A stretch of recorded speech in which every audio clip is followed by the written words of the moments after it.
Have you ever had a water leak on your roof that just drove you crazy? Couldn't figure out how to fix it, couldn't find the right stuff to fix it. A little confusing when you get on the internet and start trying to find answers. Well, we're going to solve that problem today because we're going to talk about RV roof sealing tapes and Dicor lap sealant. And we're going to discuss the pros, the cons, how to use it, what kind of roofs it'll work on, whether it's rubber, TPO, aluminum, or fiberglass. We're going to cover it all. And then we have two safes we're going to give you an option to choose from to put in your RV. Sometimes you need a safe for your RV to lock up those valuables, especially today, more electronics, phones, things like that. Got to keep them safe. And then I have a quick tool tip. It's the Duralast probe kit. It's for electrical connectors. It makes it super simple to check things power-wise without taking the connector off. So this is Eric Stark with the Smart RVer podcast, your trusted source for do-it-yourself RV maintenance and repair. Today is episode 193, so let's jump into it. Before we get into the meat and potatoes here, I want to talk about something that I came across my desk the other day. I thought this was pretty interesting. A company reached out to me about diesel heaters for putting in your RV, little portable diesel RV heater. Well, they're vans, pickups, small trailers. They're pretty popular right now. And I'm not talking about the quality of the heater. That's not really this discussion. What was interesting to me is he sent me a link to Amazon where I could look at it, and that's basically where they would want me to push you if I did a video on it to do a review. But it's interesting enough, his email had in his email address went to a website. And the website is the same company as the product on Amazon, if you can follow that. But the product on his website was $50 less than it was on Amazon. Went from $150 to $100 basically, and still with free shipping, unless you wanted expedited for like $3. So I'm thinking, wow, this is crazy. You go to Amazon, you think you're getting the best deal? You're not always getting the best deal. This was proof positive. In the video of this, I will have screenshots showing both products, the brand, everything. And they were identical. Same images, same company, same everything. So when you're buying online, think about it. Make sure you are getting the best price if you want to go that extra mile, because you might not be able to find like that other website where they're selling it. But I'm just kind of giving you a heads up. Even on Amazon, the company store, you're not always getting the best price. All right, let's jump into the safes. See, that's another way you can protect your money, having a safe in your RV. See here, I'm just protect your cash. That's it. We're going to save you money every turn we go. So in an RV, you're cramped for space. You don't have all this room to put in a big old giant safe to put your valuables in. And you need something that's fairly light, so you're not adding a bunch of extra weight to the RV, something that could be mounted to the floor or a wall. The safe in an RV is not going to keep somebody from really stealing if they really want it. A hardened criminal who wants that, he's just going to rip it out somehow. He'll get a chainsaw and cut the floor and wall out if he has to. But in most cases, that's not going to be it. It's going to be someone who just goes into your RV, they get in, they're just going to grab what they can quickly and get out. It's a smash and grab deal, We see it all over the internet anymore. It happens in LA, all the big cities. Real quick and dirty, down and dirty. So there's one safe made by Stealth Safes. It's called the Dorm Room, and it's tall. It's like 8 inches wide, and I forget the depth, and it's like 17 or 18 inches tall, maybe 20 inches deep. And so you can mount that. It actually comes with a hole where you could run a power cord into it. So if you put a laptop in there, your iPad, your iPhone, or your Android devices, you could actually charge them while they're in there. And it'll fit a laptop that's with like a 17-inch screen. So it's nice and roomy. You can put other valuables in there. Those things won't take up the whole space, that's for sure. And it has some shelves in it. Pretty cool. And then Liberty Safes has a safe. It's the HDV 500X. And this is a drawer type safe where the other one stands upright, and it's small and compact. They're about the same price. They're both in the $300 range. And it's pretty cool too. And you can still put, some of your devices in there, maybe not all of them. You'd have to look at it and see. But just to give you something to think about, anymore, we're traveling with more things that are of value. You leave your RV for the day. You kind of feel weird about leaving your stuff in it. Should you bring it with you? Even if you're driving, do I want it in the car? By the way, the drawer safe could probably go underneath the seat of a lot of trucks in the back seat. So just giving you some options. So check that out. I'll have links in the description of this podcast, and they'll be available for you to look, check them out, and decide if you need one or not. That brings us to the next section, talking about sealing that rubber roof. Rubber roof tapes versus Dicor lap sealant. So to really do this right, we got to kind of talk a little bit about what people are using on the roof and what they're called, and how they're being used and using the right things. So we'll spend just a minute on this. So what does it mean when someone says an RV roof sealing tape? So this is a tape that's similar to, like, this is made by Cofair. It's Quick Roof. What I'm holding up here, you can't see it if you're listening only, right? My other hand is Dicor. So these sealant tapes, they are designed specifically for RV applications. The companies that make them sometimes make stuff for residential, and it might be very similar in makeup, but we're talking about something that's made just for the roof of an RV, and that's our focus, RV roofs, sheds, houses, garages, not on the table. So it's a pressure-sensitive tape, and it's designed to stick to rubber roofs, aluminum, fiberglass, TPO, metal, all the roofs on an RV. And sometimes it's called micro sealant. But micro sealant is just a trademark, and I believe Eternabond owns that because their tape has the micro sealant technology in it. Good, bad, or indifferent, that's what it has. So all the roof tapes sometimes can be called roof tapes, micro sealant tapes, take your pick. Now there's also butyl tape and putty tape. These two tapes are designed for, let's say, sealing a roof vent, RV doors, windows, compartments, plumbing vents on the roof, skylights. So butyl tape or putty tape, they go underneath the flange of whatever it is. Let's say it's your roof vent.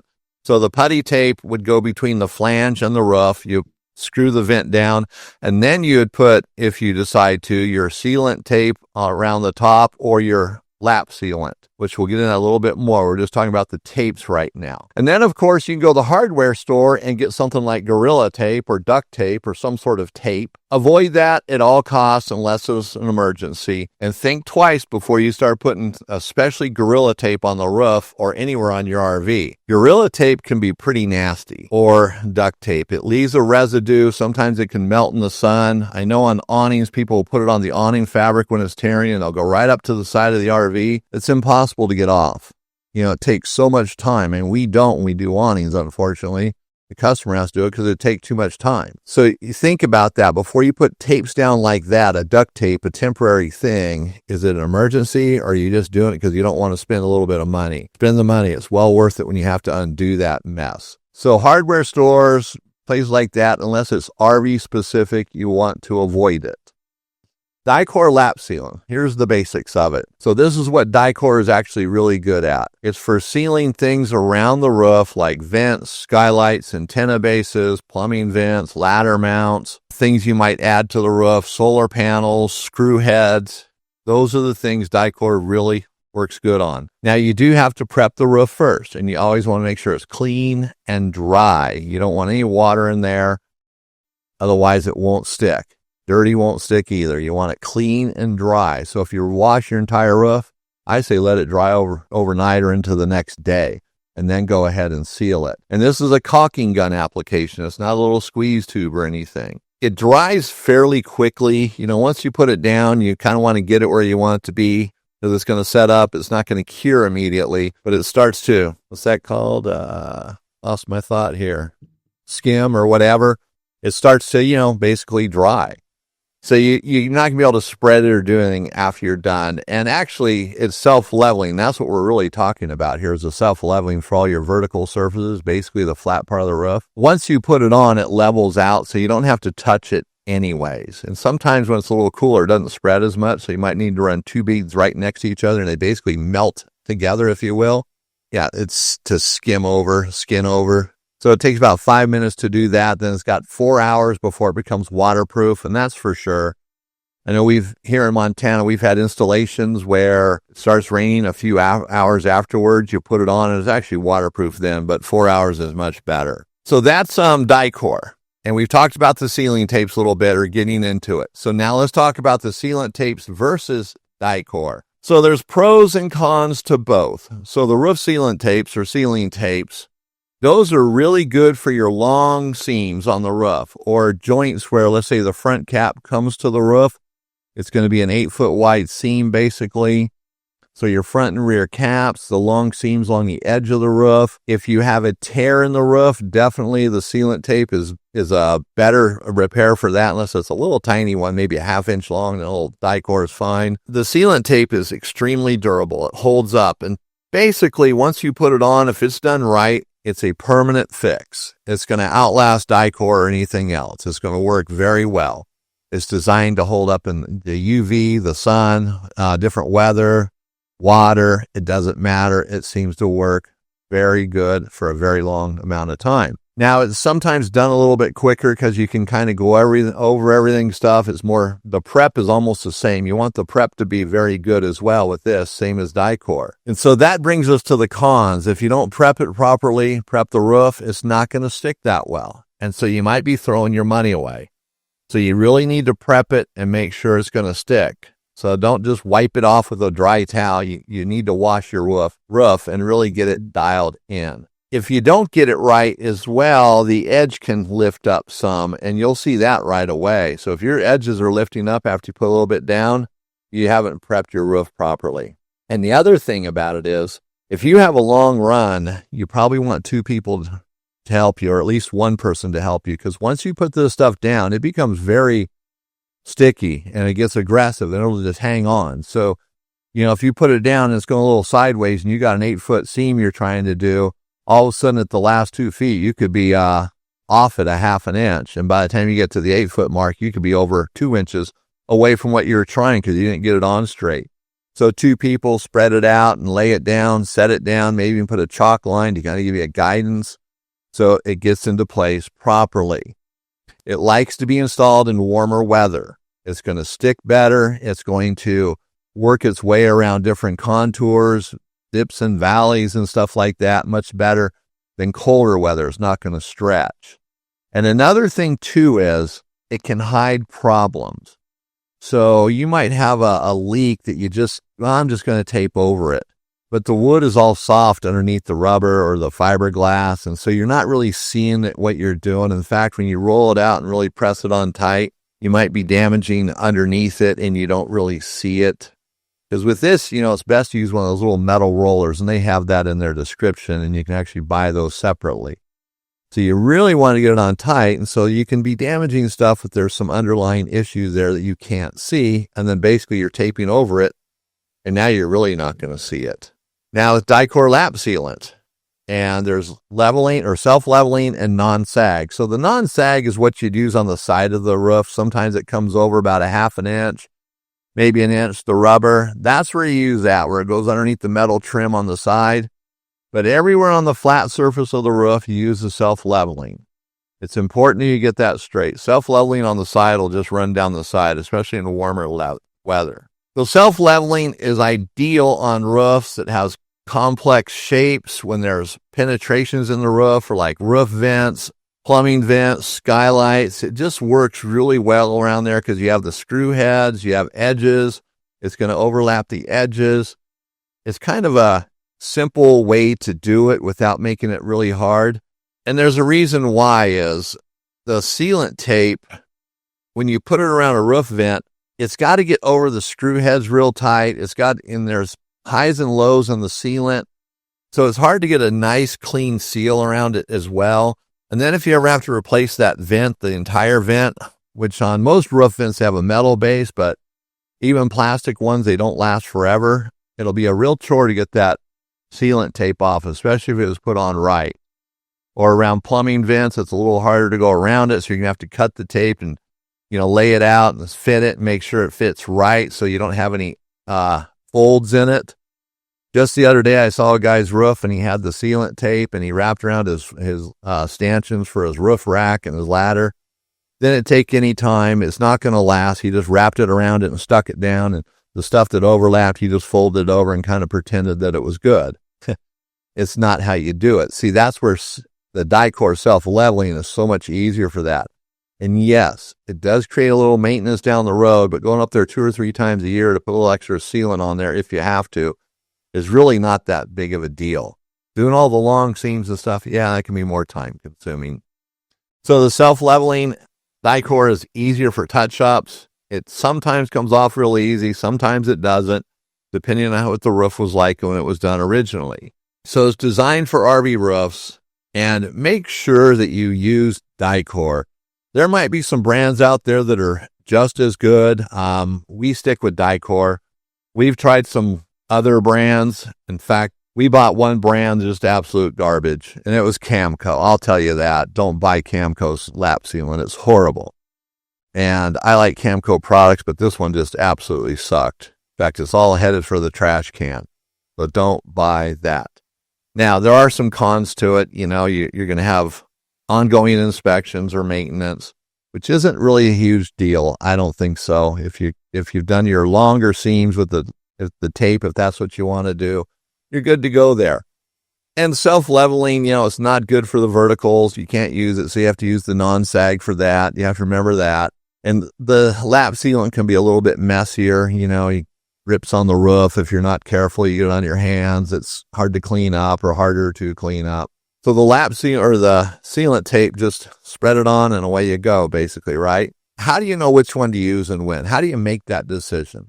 So you're going to have to analyze your roof, how much you want to be up there, you know, how much time you're going to spend to prep it and put the tape on versus the lap sealant.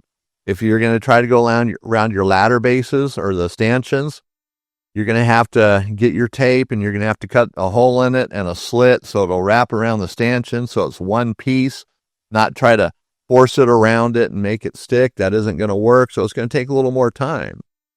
So if you're just going through the normal things on an RV roof, solar panel brackets, plumbing vents, skylights, roof vents, lap sealant might be the thing for you. That's what so many people use because it's just easier to do. And like I said, it's cleaner.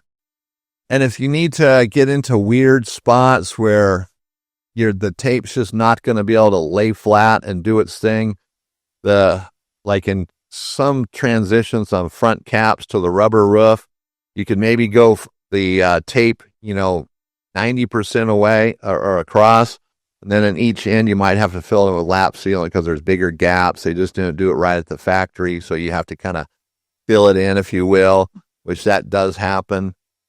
And if you're ready to go up there 2 or 3 times a year, which you should anyways, no matter what, you should be inspecting your roof and washing it 2 or 3 times a year and putting the UV guard on it or something, depending on the type of roof you have. So if you're up there and you wash the roof and you got a few little spots of Dicor you have to touch up, not a big deal. The roof tape comes in handy, like I said, when you're doing long seams, caps, things like that. If you have some brackets that are very flat, maybe 1 screw holding them down or 2 screws, like a solar panel bracket, and you feel you want to do the tape. But keep in mind, whatever you do with the tape, you're going to have to get it off if you ever remove that bracket, that roof vent, plumbing vent. And that's where it can become a little tricky because you don't want to tear the rubber roof when you go to peel that tape off or damage the rubber roof, because then you're now putting on more tape, a bigger piece of tape, kind of making the problem worse, if you will. But, a puncture in the roof, you're out in the forest, a branch comes through the roof as you're driving or falls out of the tree or out of the tree. You can put the patch tape over it. It works great for that. If you have some long hairline cracks in the rubber roof or tears, you can patch it with that. And that's more of a put it on there, forget about it. You don't have to think about it. And then there's some people who like to do this, and I'm not against it. I think it actually gives you a little more peace of mind. When you put that tape down, if you put some Dicor lap sealant right along the edge of it, it gives it that extra layer of protection. Now, lap sealant will crack over time, and you might have to touch it up. But as long as the tape is still sticking to the roof, it doesn't really matter. It's not going to leak. It just gives you that peace of mind. That's what they do on vents and everything else on a roof. The butyl tape or the putty tape is actually what's sealing it. The lap sealant is just that extra layer of protection and just makes it kind of painless. Forget about it. When you're doing this type of stuff on your roof, make sure that you're doing it for success. So in other words, don't skimp on time. Actually, don't skimp on price either. Do not buy this stuff if it's not a name brand. And in the description of the podcast, I will have all the brand names that are common in the RV industry. And there's some of the stuff on the company store website where they sell low quality stuff and, it's a quarter of the price. And they even have videos that make it look like it's so good. They'll show it sticking to a fiberglass side of an RV. Well, that's the fiberglass. Rubber roof and fiberglass are not the same thing. So don't be pulled into that, because if you put it on and it doesn't work, you're going to have a nightmare of a time getting it off. So go with high quality products, Dicor, Eternabond. I'm not going to get into them all. Like I said, they'll be in the description. And make sure you don't skimp on time. Clean it and prep the roof right. And wait for the right temperature. Each product has that temperature that it likes to be installed in. So pay attention to that. Read all the instructions. Sometimes we have to invest a little more money than maybe we want to, but this is the roof of your RV. This is the thing that keeps the rest of it dry, intact, and keeps its value. If your roof leaks, life sucks, because your RV now is going to slowly get ruined. You have water damage and you can't undo it. So it's better to stay ahead of that. So I hope this information helps you. And now if you have any questions about it, you can use the contact us page on our website, thesmartrver.com. You can call me. The phone number will be in this description. And there'll also be a link in the podcast to the contact us page and other ways to get a hold of me, texting, so forth. It'll all be there. And by the way, both of these products are available on sunpromfg.com, and the link will be in the description. Now that brings us to our Duralast electric probe kit. Now, what is so exciting about a Duralast electric probe kit? For most people, not much. It's just a little electrical kit, and what you do with this little guy, and you can get it at Duralast is an AutoZone brand. It might be other places, but I always see it at AutoZone. Harbor Freight might have it. Everywhere might have it. I know the company store will have it, but they'll have like really low quality ones. And maybe that's it. If you use it once a year, once every 2 years, maybe that's what you want. The Duralast brand is a pretty decent quality one. And what it is these little probes that you can stick into electrical connectors while they're still on, let's say, a circuit board or on a sales switch, or two connectors put together. We're talking about the Molex connectors, little tiny connectors on furnaces, water heaters. So you can put the probe in there and hook your voltmeter up to it and see if you have power. It really makes it easy, and they're insulated at the right spot so you can't short things out or not as easily. Much better than trying to jam a paper clip in there or something like that, or a ice pick or a little tiny pick that's too big for it, but you cram it in anyways. These things are designed for it. Now, the kits are like $35, so I think that's a little on the spendy side, but you know what? It's worth it. If you used it once a year and it saved you an hour's worth of frustration, man, you just paid for it. So that's the Duralast electric probe kit. I'll have the part number in the description of this podcast. All right, so that's bringing us to the end of the show. Next week, in 2 weeks, we're going to have episode 194. And we're going to talk about electrical problems when they seem relentless and they won't go away. So we're going to give you the information to deal with that so you can make them go away. Now, just real quickly here, if you go to our website, you can contact us, reach out to us, to me. I take phone calls, I check emails, I check text messages. All this goes into one place that's in front of me all the time. The text messages don't go to a cell phone. They go to a computer. So I'm available. So if you guys need help with stuff, reach out to me. Or if you have experience with your roof, you've done something, you're really proud of what you did, or maybe you're ashamed of it, but you want some advice, send us pictures as well. We love these experiences. And then if you have a question, we can talk about it in the next podcast. We can answer that question. Reach out to me anytime you want. Well, thanks for listening today. This is the Smart RVer Podcasted, your trusted source for DIY RV maintenance and repair.